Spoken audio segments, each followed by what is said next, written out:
Hello, everybody. Hope all is well and you're doing good in your quarantine as we're doing. I'm going through it myself as well. I don't teach anywhere right now, and I study a lot more now and practice more, listen to music, walk outside in my balcony. So I haven't gone outside for, I think it's about 7 days now. I try to make it another 7 days and see what happens. Then I might go out, uh, drive maybe about a little bit. Hope you guys are doing well and you're doing great with your study. And you understand that this is the part we usually say in uh, one of the story. Actually, I remember one of the stories says that the rocks in the river make the beautiful sound. So the water, if there is no rock inside the water in the river, obviously, they won't be making a good sound. So the water goes around the rock, but make that beautiful sound when it goes around the rock. So our life right now, we have this challenging time, hard time, we call it, solid as rock, but we are able to go around it with, more optimism, more enthusiasm. You know that things shall pass, and as a human being, we have to go through this as strong as we can. And obviously, in yoga and meditation, uh, also practice, it calms our nervous system, as I said before. So let's go to our lecture today. We discussed last class. Uh, Actually, before we go to lecture, I remember something. Some of you asked question about journaling. You may do the journal as you do once in a week, about half a page, as we discussed before. And then if you have it in your notebook, if your journal is a notebook, I have in here.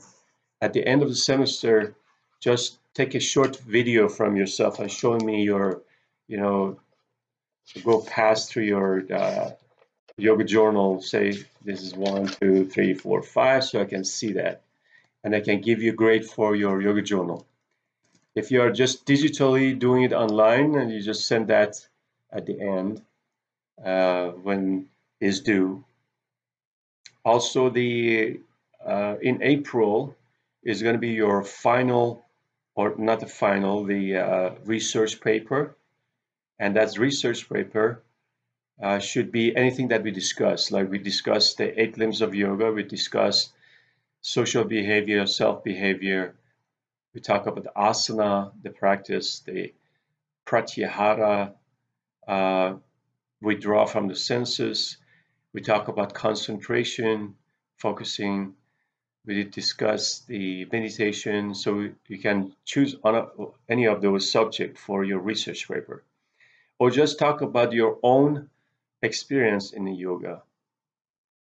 And also, we can talk about yoga and challenging time, yoga and meditation, yoga and concentration, yoga and focusing, yoga for AIDS, yoga for cancer, yoga for breathing, yoga for asthma. All these subjects you can choose. Also, in following weeks, I'm going to talk about chakras, the energy chakras.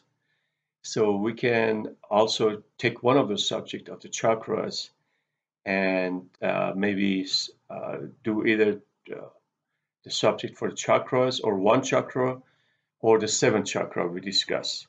So chakras are called wheels of energies, and we have 7 of them, which I discuss every class.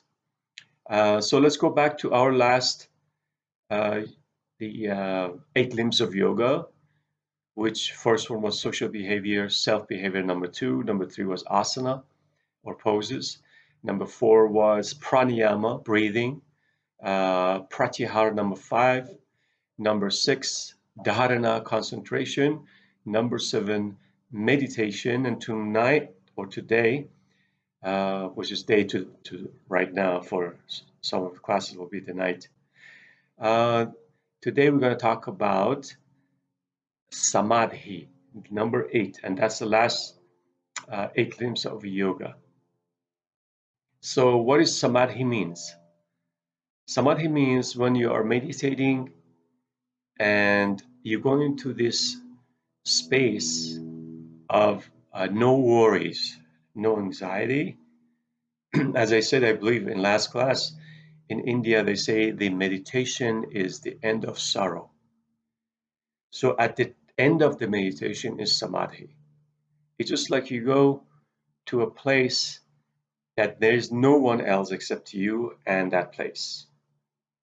You and God, you and your higher consciousness, you and your deepest part of your soul, which if you get really quiet when we do meditation or concentration, it becomes so quiet that if the needles drops on the ground, you can hear that from miles away.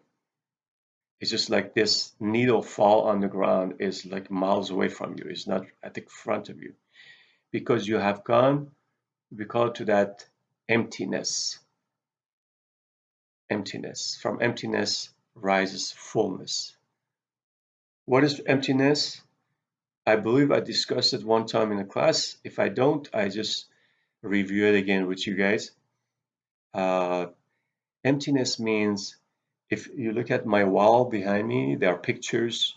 There is something in here, lights and the table and all those things, right? Right now the wall is full. But if I take all these things, you don't see anything except the wall. The wall is empty of things. There's nothing in there till I put something on it. It's same thing with the room. If you go to your room or any room and there are a lot of things in there, if you take everything out of the room become empty, there's nothing in it. So that emptiness doesn't mean that there's nothing in there. The room still exists, the walls still exist, but there's nothing in it. So when you become soulful, heartful, so loving, everything become one. That's what in religion, all religions, they talk about oneness of God. Or sometimes there are other religion, Trinity. In India, everybody have their own God. Nobody bothers or kills somebody for other gods. And at all the experiences of the religion and and any tradition, they say the same thing. They reach at the level of that there is only oneness. There's nothing else. There's all beauty. And it's hard sometimes for us. Like for example, right now and what's going on around the world, Corona, the bad news, our situation, we cannot go anywhere. We cannot see our friends. And if the people do, they are just keep making the sickness grow more and more. So you have to respect that, to not going outside anywhere and not allowing this sickness spread and become more of a hassle. So when we get into that situation that become lonely, alone, there's a two different things between loneliness and aloneness. Aloneness is the one that you go to the samadhi. There's nobody else in that space of you.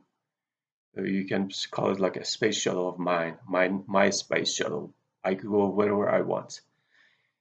Uh, that's samadhi. If you are entering somebody else's samadhi, uh, that's not going to happen unless they allow you to.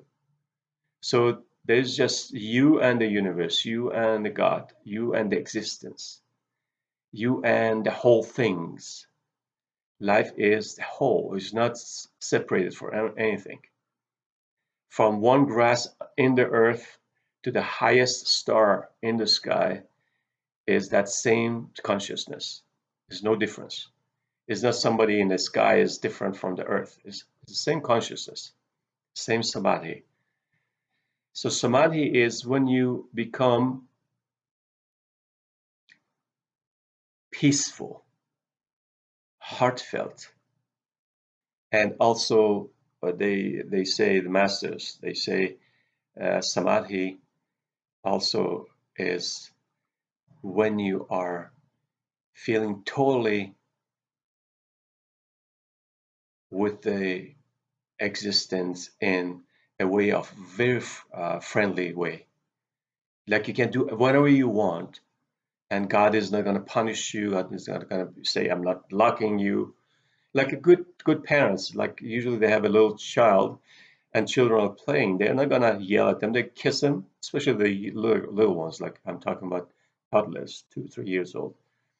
When they what the kids do, they're totally into their body and to they don't have mind. So they become so playful. The parents, they love that about children.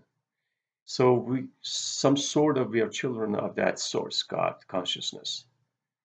So when you go into the samadhi, you can say whatever you want, you can do whatever you want, and that consciousness supports you in that way. But usually samadhi is the time that you become silent, you're enjoying the fullness of your heart with love, compassion, enthusiasm, compassion, um, hopefulness, joy, peace, all these things that I can remember. So samadhi is the last stage of yoga. How can we become a person more in samadhi? With gratefulness. Grateful for what you have right now, not what you don't have. Grateful that you are right now and healthy. If you're healthy, if you're not, even if you're sick, you just say, thanks for this sickness. I love this sickness. Because if you think about the sickness with a bad attitude and saying like why I'm sick or this and that, you're increasing your sickness, illness. So you're sending love and compassion and blessing to that sickness or illness or depression or sadness if you have. And I explain this more in future time as well. So this was our lecture for today. And also you will see my yoga practice. Please practice daily if you can. Even 5-10 minutes will be awesome. If you can do the full program that I teach about 25 minutes, or if you want to do two at a time for about 50 minutes, that would be much better. I've been really, whenever I think like what's going to happen to the world or what's going on, I start doing yoga. I listen to the beautiful music, read a good book to raise my vibration to the high consciousness towards samadhi. Okay, so everybody, please stay safe, stay grounded, and this thing shall pass. You have a great day, great evening, and enjoy yourself with yourself and the existence and God consciousness universe. Namaste, greeting.